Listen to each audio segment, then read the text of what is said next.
नमस्कार मित्रांनो, ठरलं तर मग या मालिकेच्या आजच्या भागात आता फायनली त्या अपघाताच्या रिक्रिएशनला सुरुवात झाली. बर का फक्त छोटासा एक प्रतापरावांचा आणि अश्विनचा सीन त्यांनी दाखवलाय, नंतर पूर्ण रिक्रिएशन आपण बघणार आहात. चला तर मग आजच्या एपिसोडला सुरुवात करते. कालच जरा मागवून दाखवलं त्यांनी सायली देवाजवळ प्रार्थना करत असते की देवा सगळं काही नीट व्यवस्थित पार पडू दे, तेव्हा तिथे देवाच्या डोक्यावर असलेल फूल खाली पडत आणि हिला एक पॉझिटिव्ह साईन मिळतो. राकेशने प्रयत्न केलाय बर का प्रेक्षकांनो यांच्या गाडीला डॅमेज करण्याचा, पण तरीसुद्धा एक अंदाजावरून सांगते की यांना काहीही होणार नाहीये, कारण काल त्यांनी सोशल मीडियावरती एक प्रोमो आउट केलाय की या सगळ्यात शूटिंग कसं झालं.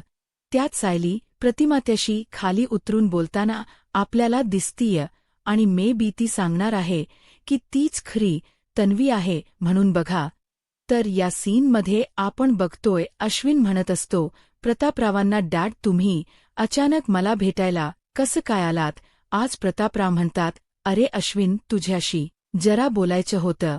हे दोघेजण गाडीमध्ये घरी येतायत बर का आणि गाडीमध्ये संवाद ऐकवलाय यांच्या. अश्विन म्हणतो, काय डॅड काय झालं, काही प्रॉब्लेम आहे का. प्रतापराव म्हणतात, नाही रे बाबा. अश्विन, प्रॉब्लेम कसला.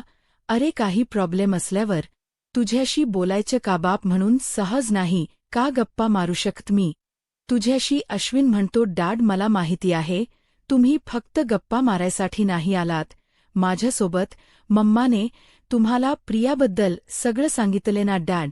त्यावर प्रतापराव म्हणतात, हो पण त्याचं मला वाईट वाटलंय बर का. अश्विन म्हणतो, डॅड प्रियाने केलेली सगळीच गोष्ट वाईट असते, त्याचे काय तुम्ही वाईट वाटून घेताय. प्रतापराव म्हणतात की प्रिया कशी वागली त्याच्याशी माझं काही देणं घेणं नाहीये अश्विन. तिचा आणि माझा काही संबंध नाहीये, पण माझा संबंध तुझ्याशी आहे ना. मला वाईट या गोष्टीच वाटलं बेटा की या सगळ्या गोष्टी मला तुझ्या आईकडून कळल्या, तुझ्याकडून नाही. अश्विन म्हणतो, डॅड तुम्ही इथे नव्हतात ना, मग तुम्हाला कसं सांगणार होतो मी. त्यावर प्रतापराव म्हणतात, अरे बेटा मला एक फोन करायचा ना, सांगायचं मला की डॅड मला तुमच्यासोबत महत्वाचं काहीतरी बोलायचं. अरे मी सगळी काम बाजूला ठेवून नसतो आलो का रे. अश्विन म्हणतो, डॅड मी एवढ्या चुका केल्यात ना की आता मला त्याच ओझ तुमच्यावर टाकायचं नाहीये.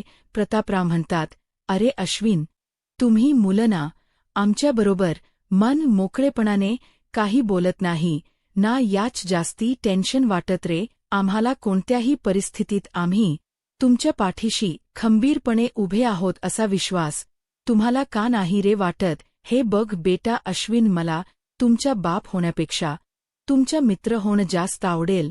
मला सांग प्रियाबद्दल आणि तिच्या बाळाबद्दल तुला काय वाटतंय. कुठलाही आडपडदा ठेवू नकोस बरं सांगताना. अश्विन म्हणतो, डॅड मी तुम्हाला मनापासून सांगतोय तिच्याबद्दल किंवा तिच्या पोटातल्या बाळाबद्दल मला काहीही वाटत नाहीये आणि या बाबतीत मी अतिशय ठाम आहे.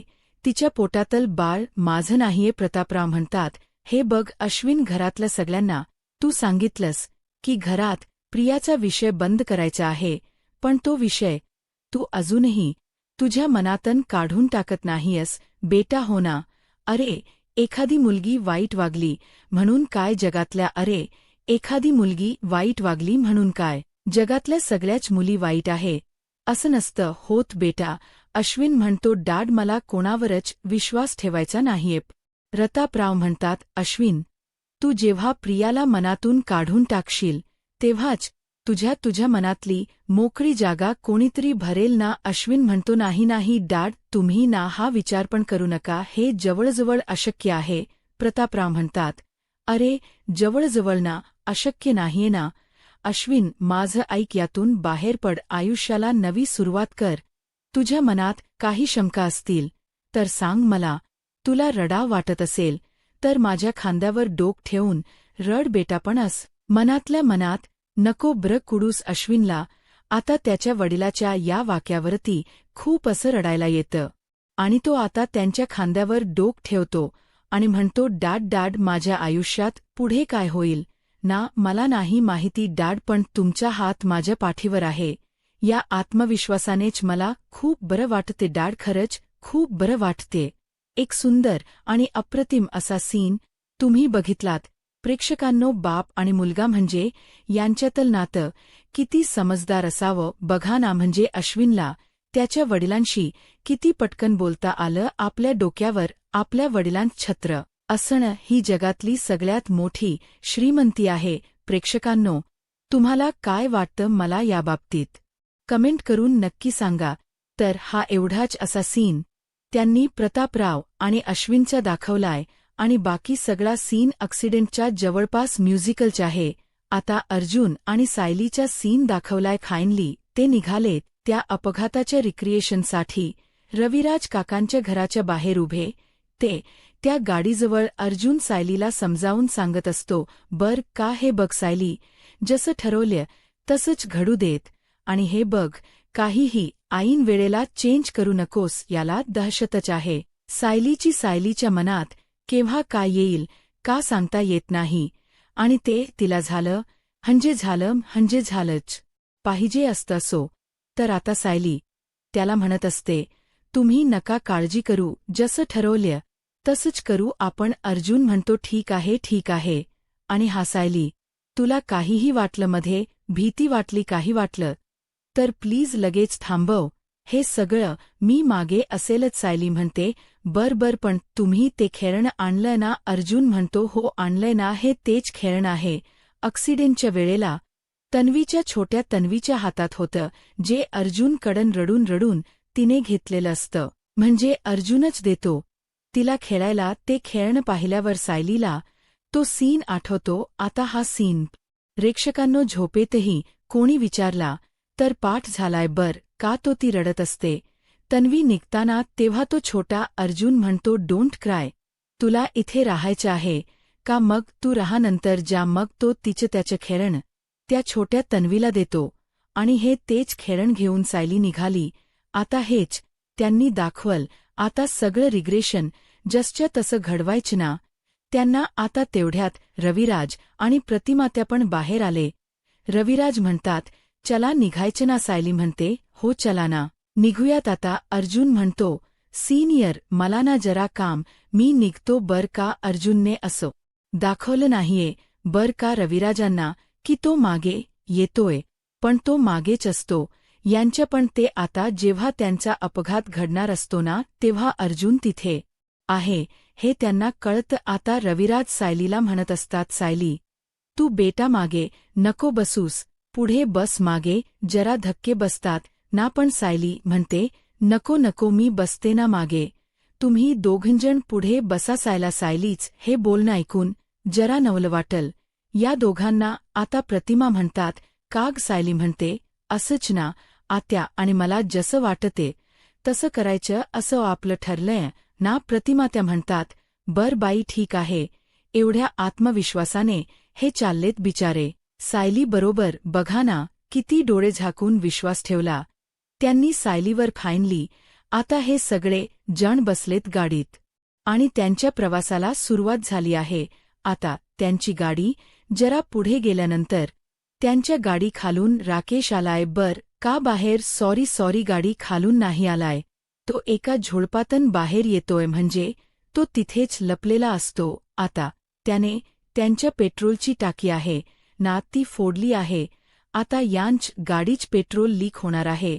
रविराजांची गाडी पुढे गेल्यावर हा राकेश बाहेर येतो आणि त्या पेट्रोलला हात लावतो आणि म्हणतो, कसा रविराज. प्रतिमा आणि तन्वी किल्लेदार, तुम्हाला काय आमचं बाय बाय आणि राक्षसासारखा हसत असतो. आणि मगाशी त्याने डिझेलची का पेट्रोलची कशीतरी टाकी फोडली असा सीन त्यांनी मध्ये दाखवलाय. आता राकेश तो सीन आठवतो आणि म्हणत असतो, आता थेंब करून सगळं ब्रेक ऑइल संपेल आणि मग गाडी धडाम. त्याने काय केलं हे कळलं ना तुम्हाला प्रेक्षकांनो. मला काही समजलं नाही, काहीतरी लीक केलं. त्याला एवढं कळलं असो. आता राकेश विचार करतो, आता ही बातमी मला लवकरात लवकर पप्पाला सांगता आली पाहिजे. याला केव्हाही भेटता येत. याच्या पप्पाला जेलमध्ये जाऊन कमालचबाई राकेश असं सगळं मनाशी बोलतो आणि मग नागराजला जाऊन भेटतो आणि त्याच यासोबत तिथे सचिन पण आलाय. बर का प्रेक्षकांनो, साक्षीची एंट्री का अजून दाखवत नाहीयत ते म्हणजे ती उत्कंठा जरा शिगेला लावली. त्यांनी नवीन साक्षी कोण असेल याची असो आता निघालेत बर का रविराज, आणि निघाल्या आता अचानक वादळ वगैरे सुटलं असं त्यांनी दाखवलं. सायली मागे बसलेली असते. या दोघांचा अचानक जोराचा वारा सुटतो. मग रविराज म्हणतात, बापरे, एवढं वारं काय सुटलंय प्रतिमा? त्या म्हणतात, बापरे, पाऊस येईल असं वाटते. लगेच रविराज म्हणतात, पाऊस नाही प्रतिमा, चांगलाच वादळ येणार आहे बघ. म्हणजे हे जरा ड्रामॅटिक वाटलं बर का. सगळं बघताना लय भारी वाटलं बर का प्रेक्षकांनो. आता अर्जुनही मागेच आहे बर का. अर्जुन विचार करत असतो, बापरे, वादळ येते, पाऊस येतोय, वाटतं सगळं काही ठीक होईल ना देवी. आई, माझ्या बायकोची आणि माझ्या बाळाची रक्षा कर गो. बिचारा अर्जुन टेन्शनमध्ये आहे बर का. आणि आता मध्येच तुळजाभवानीचा फोटो त्यांनी फ्लॅश केला तर रविराज अगदी नॉर्मल गाडी चालवत असतात बर का, कमी स्पीडमध्ये. सायलीला ते विचारतात, बेटा सायली, आपल्याला इथूनच पुढे जायचं ना? सायली म्हणते, हो, याच रस्त्याने पुढे जायचे काका. मग प्रतिमा ते म्हणतात, सायली, नेमके आपण कुठे जातोय हे तुला आता तरी सांगावंस वाटते का? रविराज म्हणतात, अगमा सायली आपल्याला न सांगता घेऊन जाते, म्हणजे ती आपल्याला कुठल्या तरी मंदिरात घेऊन जात असेल. सायली म्हणते, हो काका, इथल्याच रस्त्याने एक मंदिर आहे, आपण तिकडेच चाललोय. प्रतिमा आत्या म्हणतात, सायली, वेगळ्या रस्त्याने जाता आलं तर बरं झालं असतं ना. जरा गाडी सावकाश चालवा बर का या रस्त्यातून. म्हणजे प्रतिमाच्या लक्षात आलंय बर का की हाच तो रस्ता आहे ज्या रस्त्याने त्यांचा अपघात झाला होता. मग फायनली यांची गाडी चालू आहे व्यवस्थित. तर फायनली यांची गाडी धकू लागली. पुढे इथे मध्येच कल्पनाताई आणि अस्मिताचा सीन घेतलाय. काहीतरी खायला केलं बर का यांनी. विमलने त्यांच्यासाठी काहीतरी खायला आणून ठेवलेलं असतं. तेव्हा अचानक जोराचा वारा सुटतो. कल्पनाताई म्हणतात, अरे बापरे, हे एवढं काय वार सुटलं आज अचानक? विमल म्हणते, थांबा हा वहिनी, मी दार लावून येते. म्हणजे हे खात असतात ना तेव्हा ते पेपर काहीतरी उडत असतो खाली ठेवलेला, म्हणून त्यांनी दार लावून घेतलेला आहे. असो, पण आता पूर्णाजीचा मध्येच त्यांनी एक सीन भारी दाखवला बर का प्रेक्षकांनो. आज बघायला खूप मस्त वाटलं. म्हणजे नेहमीप्रमाणे जशी ते उत्सुकता ताणून धरतात ना, तशी उत्सुकता ताणून धरली आहे. आणि मध्ये ते ब्रेकच पेट्रोल लीक होत्य असे सीन पण दाखवले. जेव्हा रविराज गाडी चालवत असा तेव्हा आता बघा हा इथून पुढे ढंगचिक भरपूर आहे. सायली आता बसली आहे मागे आणि तिला आता त्या अपघाताच्या दिवशीच्या अंधुक्ष अशा आकृत्या दिसायला लागल्यात. रविराज गाडी चालवतात. सायली आता त्या मागच्या सीटला अशी हात लावत असते आणि तिला आठवत असतं की ती त्या साईडला तोंड करून बसलेली आहे. आता ते मध्ये तीच डोक पण दुखत असतं बर का, कारण ती अशी सतत डोक्याला पण हात लावत असते. आता तिथे तो सीन आठवते. तिला आठवतं की ती त्या साईडला तोंड करून बसली आहे आणि ते खेळणं पण तिला आता स्पष्टपणे आठवायला लागतं. आणि इकडे मधुभाऊ पण मध्येच दाखवले बर का प्रेक्षकांनो. मधुभाऊना आता ते आठवायला लागतं. सायली त्यांना विचारते ना, सांगा मधुभाऊ, मीच आहे का खरी? तन्वी, मधुभाऊ बोला ना. मधुभाऊ दाखवले प्रेक्षकांनो. आणि आता ते उठून बसतात की काय असं वाटायला लागलं होतं मला. बापरे, म्हणजे त्यांच्या बोटांची हालचाल जरा जोरात होती असं दाखवलं त्यांनी आपल्याला या सीनमध्ये. आणि सायली आता पर्समधून ते खेळणं बाहेर काढते. तिला आठवतं की ते खेळणं घेऊन ती त्याच साईडला तोंड करून बसली होती आणि ती पटकन त्याच साईडला तोंड करते. जसंच्या तसं घडतंय बर का. त्या रात्री जे झालं तेच त्यांनी रिक्रिएट केलं. रिक्रिएशन हा एक म्हणजे उत्तम उपाय आहे झोपलेल्या आठवणींना जाग करण्याचा, असं म्हणायला हरकत नाही.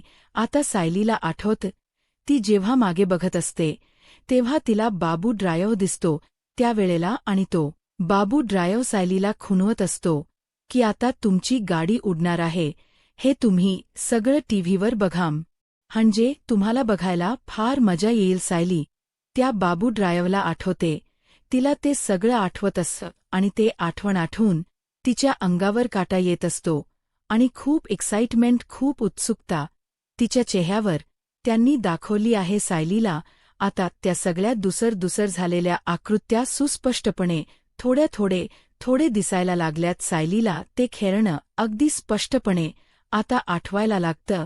रविराज प्रतिमा त्या गाडी चालवता, पण रविराजांचा चेहरा जरा त्याच्या पप्पांना भेटायला अर्ध्या रात्री आणि सचिन सोबत. बर का आता राकेश सांगत असतो नागराजला जेलमध्ये, पप्पा जे काम तुम्हाला त्या रात्री जमलं नाही आज ते रात्री होणार आहे. आता ते रविराज किल्लेदार खल्लास. सचिन मध्येच म्हणतो म्हणजे आता सुभेदार अर्जुन सायली मेल्याच्या दुःखातून कधीच बाहेर पडू शकणार नाही. नागराज म्हणतो राक्या तू सगळा प्लन नीट केला ना. राकेश म्हणतो हो पप्पा मी इतका मस्त प्लन केला ना की त्या चौघांना आज कोणीच वाचू शकत नाही. चौघ म्हणला तो म्हणजे अर्जुन पण इन्क्लूड झाला असो. नागराज म्हणतो राक्या मी ना तुला बावळट समजत होतो म्हणजे मला वाटायचं बर का पण यूएसून आल्यापासून तुझा जाम बदलला यार, तू डोकबीक वापरायला लागलास तू. सचिन म्हणतो नागराज अंकल तुमची जुनी इच्छा तुमचा मुलगा पूर्ण करतोय तर लगेच ना. हा राकेश म्हणतो आता पप्पा थोड्याच वेळात फोन येईल मला आणि कोणीतरी सांगेल की तुमच्या काका गेला म्हणून. नागराज म्हणतो ए राक्या अरे राकेश ही बातमी आली ना की सगळ्या पनवेलमध्ये पेढे वाट बघ आणि कोणाला कळता कामा नाही की पेढे तू वाटतोयस म्हणून. आता राकेश म्हणतो पप्पा ते सगळं समजलं होईलच ते सगळं पण त्याआधी मला खोट रडण्याची ऍक्टिंग करायला हवी. राकेश आता जणू काही असं भासवतोय की तो फोनवर बोलतोय आणि त्याला बातमी आली आहे की त्याचे अंकल म्हणजे त्याचे ते काका रविराज गेलेत आणि तो फोनवर रडतो काय रविराज काका गेले नाही आणि अतिशय विक्षिप्तपणे रडायला लागतो. मंडळी आजच्या या एपिसोड रिव्ह्यूला लाईक करायला विसरू नका आणि ज्यांनी चॅनल नसेल सबस्क्राईब केले त्यांनी आवर्जून चॅनलला सबस्क्राईब करा. तर आता पुन्हा रिक्रिएशनचा सीन आपण बघतोय. आता इथे ना त्यांनी ते वीज चमकल्याचा म्हणजे साऊंड घेतला बर का. ती वीज चमकल्याचा साऊंड एक्झॅक्टली ते दूरदर्शनवर आपली मालिका लागायची बघा श्रीकृष्ण त्यासारखाच वाटला मला. आठवलं एकदम अचानक असो. आता रविराज म्हणत असतात सायलीला सायली बेटा तुला त्रास नाही ना होते, गाडीची स्पीड जास्ती वगैरे वाटली तर सांग बर, खूप हवा येते बर का. अरे गाडीच्या काचा वर करून टाकायचा ना मग एवढी हवा येते तर असो. आता सायली ते फील करते पुन्हा एकदा तो अपघात आणि तिला आठवतं की एकदम याच वेळेला त्या ट्रकने मागून धडक दिलेली होती. तो त्यावेळचा अपघात सायली आता फील करते बर का. जवळपास आता यांच्या गाडीला टक्कर लागली असत यांनी या सीनमध्ये दाखवलं आणि मध्ये त्या गाडीच पेट्रोल लीक होते ते सारखा हा सीन ते दाखवतात. सायलीला आता ते आठवायला लागतं ते अर्जुनने तिच्या गळ्यात घालणं आणि ते त्यांच तिथून निघणं. ते पुन्हा ते सॅटर्डेवाला सीन तो आठवतोय सायलीला. पण इकडे अचानक पूर्णाजी उठून उभ्या आहे आणि रडतायत आणि म्हणतात काय झालं बेटा तन्वी तू कुठे आहेस. आता पूर्णाजीच्या कानामध्ये आवाज येतोय मग मला वाचव पूर्णाजी, अगं मला वाचव पूर्णाजी खूप अस्वस्थ होत असतात आणि म्हणत असतात प्रताप प्रतिमा अरे कुठे आहात तुम्ही. माझी तन्वी मला दिसत नाहीये, ती मला हाका मारते. रविराज वाचवा माझ्या तन्वीला, ती संकटात आहे. तन्वी म्हणजे आता ते एकमेकांच्या मनाला फील होत ना असं काहीतरी अशुभ आहे ते तसं काहीतरी फील करून दिले त्यांनी. हे थोडंसं अतिशोक्ती वाटेल तुम्हाला पण खरंच बघायला छान वाटलंय. आता हे सगळं पूर्णाजी झोपेत ओरडत असतात. सगळेजण धावत येतात. पूर्णाजीचा आवाज ऐकून अश्विन, कल्पनाताई, अस्मिता, विमल सगळे आलेत. आता पूर्णाजी म्हणतात तन्वीला वाचवा रे कोणीतरी. आता अश्विन म्हणतो काय झालं पूर्णाजी म्हणतात माझी नवीन संकटात आहे, अस्मिता म्हणते. अग पूर्णाजी, तुला स्वप्न पडलं असेल. शांत हो, पूर्णाजी म्हणतात. नाही नाही, मला स्वप्न पडलं तरी ते वाईट होतं, माझ्या तन्वीला घेऊन. या बरं माझ्यासमोर. अश्विन म्हणतो. अगं पूर्णाजी, काही नाही झालंय. तुझा डोळा लागला आणि तुला वाईट स्वप्न पडलं. तन्वी. नाही अब आपल्यासोबत. पूर्णाजी, तुला आठवत नाहीये का? मग कल्पनाताई पटकन पाणी देतात. पूर्णाजीला पाणी प्या बरं. पूर्णाई, काय झालं? शांत व्हा पूर्णाजी. थोडस 2 घोट पाणी पितात, पण तरी पण त्यांना अस्वस्थ वाटत असतं. त्या म्हणत असतात, बापरे, स्वप्न होतं, अभद्र स्वप्न होतं. फार. कल्पना ताईम म्हणतात. जाऊ द्या पूर्णाई, तुम्ही ना विसरा बरं सगळं. हे शांत व्हा बरं. पूर्णाजी म्हणतात. नाही नाही, कल्पना, मला घेऊन चल ब्र. देवी आई समोर माझं मन ना शांत नाही होणार. त्याशिवाय पूर्णाजीला ते सगळं फील होत असतं. बर का प्रेक्षकांनो, असं होतं कधी कधी आपल्या घरातल्या मोठ्या माणसांना असं फील होत असतं, काही वाईट होणारे वगैरे. तर असो, आता पूर्णाजीला कल्पना ताई आणि हे सगळे घेऊन जातात देवासमोर. आज आणि उद्या हा थरार आपल्याला बघायला मिळणार आहे बर का मंडळी. तर आजच्या थरार आपण बराच बघितला असं म्हणायला हरकत नाहीये. आता सायलीला ते वाढदिवसाची पार्टी आठवते आणि आता ते सगळे आवाज तिला आठवायला लागले. पुन्हा अपघाताचे रिक्रिएशन त्यांनी दाखवलाय आणि सायलीला ती दुसर दिसणारी आकृती आता सुस्पष्टपणे दिसायला लागते.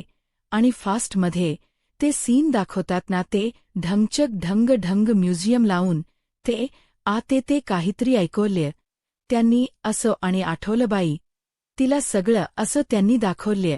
आणि इथेच त्यांनी या सीनवरती आजचा हा भाग संपवलाय. पण हा सीन बघताना आणि हे म्युझिक लागलं ना की अंगावर काटे येतात बर का. हे खरं आहे, हेडफोनमध्ये ऐकलं ना की जरा जास्तीच फील होतं. तर असो, आता सायलीला ते आठवत्य, ती वाढदिवसाची पार्टी, सगळं स्पष्टपणे आठवत्य.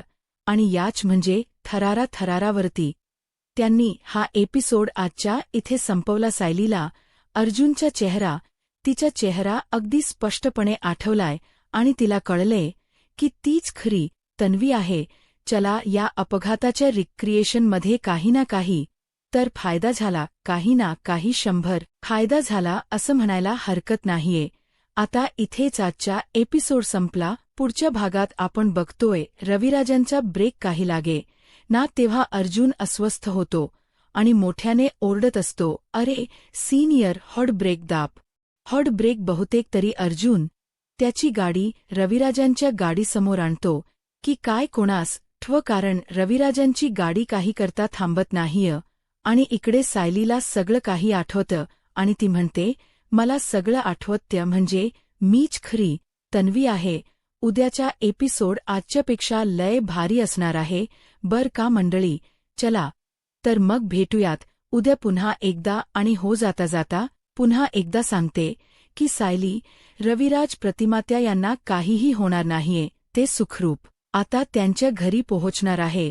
राकेशचा प्लन फ्लॉप होणार आहे. आता पुढे काय होईल हे पाहायला ताच माझा महाराष्ट्र या यूट्यूब चॅनलला सबस्क्राईब करा. धन्यवाद.